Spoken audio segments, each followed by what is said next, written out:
When Olivia told me she was flying to Orlando for a business retreat, I didn't question it at first. She worked in marketing, and these weekend trips weren't unusual.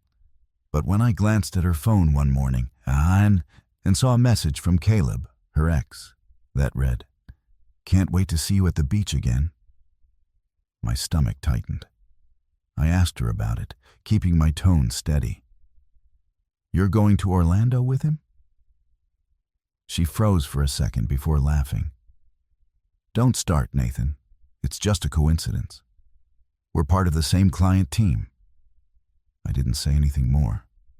I just nodded, smiled faintly, and went back to sipping my coffee. Inside, though, everything went quiet. That kind of silence that comes before a storm.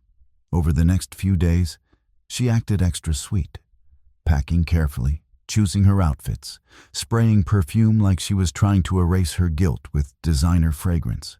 When the morning of her flight came, she kissed me on the cheek and said, "Don't be dramatic, okay? It's just a trip." I smiled again. "Of course," I said.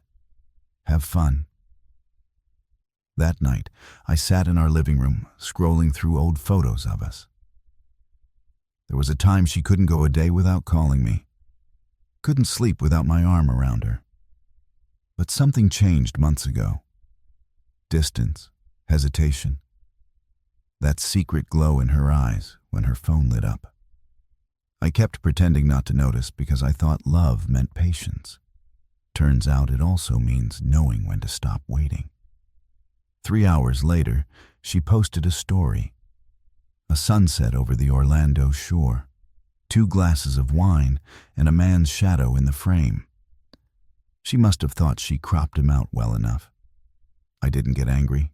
I didn't call or text. I just stared at that photo for a minute, then typed one message and sent it. "Don't rush back. Take all the time you need. The locks will agree with you." And then I turned off my phone. The next morning, I packed her things, carefully folded every dress, every shoe, every trace of her, and placed them neatly in boxes by the door. For the first time in months, the apartment smelled like peace. A week passed in silence. No calls, no texts, no hints. Just the hum of the city outside and the quiet comfort of knowing I hadn't chased her, hadn't begged, hadn't pleaded. I focused on work, on the gym, on small routines I'd neglected when her presence demanded constant attention. Then the first message came. "Nathan, what the hell is this? Why are my things packed?" I didn't respond immediately.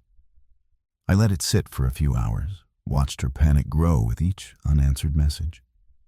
Finally, I replied, calm and measured. "Everything has a place, Olivia.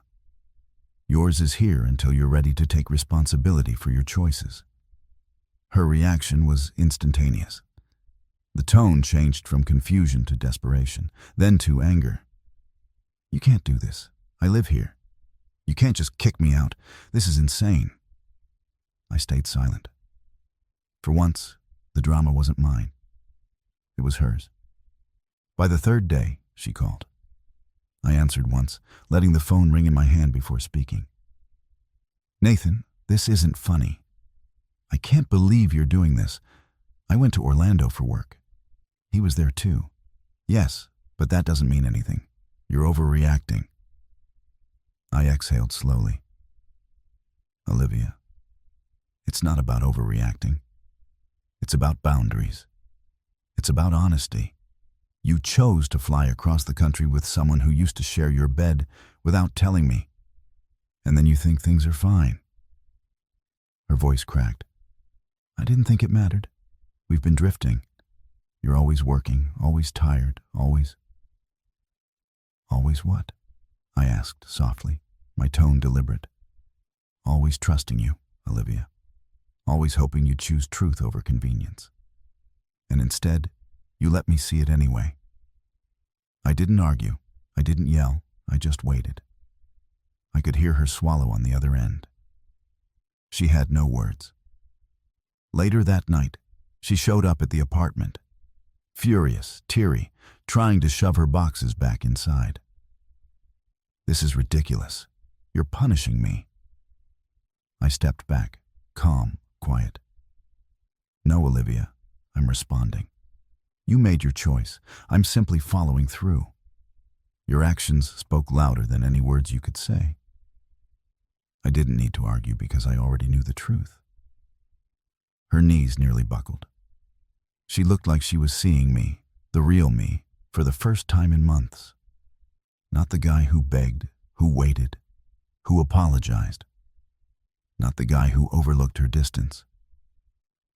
But the one who wouldn't let betrayals slide. She didn't touch her boxes. She didn't scream. She just stared, realizing she had underestimated the quiet patience of someone who had already decided he deserved better. By the next morning, Olivia had stopped trying to argue. She sat on the edge of the bed, hair messy, eyes red from crying, clutching her phone like it could explain everything. I stood by the window, looking out at the quiet city street below, thinking about how much time I had wasted pretending everything was fine. "Nathan," she started, voice trembling. I didn't mean for it to get this far." I shook my head slowly. "Olivia, it didn't get this far. You went to Orlando with your ex. You hid things. You let him be part of your life while pretending I didn't exist. That's not a mistake. That's a choice." Her lips quivered. I thought it wouldn't matter. You wouldn't notice. You'd understand." I let out a short laugh, bitter but controlled. "Understand what? I trusted you. I let you walk freely. I gave you space. I gave you everything I could. And this is what I get." She lowered her head, silent now. The fight had left her. I could see it in her posture, the slump of her shoulders, the emptiness in her eyes. I stepped forward, finally closing the distance. "Listen carefully," I said. "This isn't about punishment. It's about reality. I'm done pretending that your actions don't have consequences. I'm done making excuses for someone who doesn't value trust. You went to Orlando with him. You lied. You chose him, even for a moment. That moment is enough. That's all I need to know." Tears streamed freely now, and for a second I almost felt pity. Almost. But I reminded myself that pity was wasted on someone who had squandered it. "I'm leaving, Olivia," I said quietly, reaching for my coat. "You'll stay here. You'll figure out your choices. I won't. Not anymore."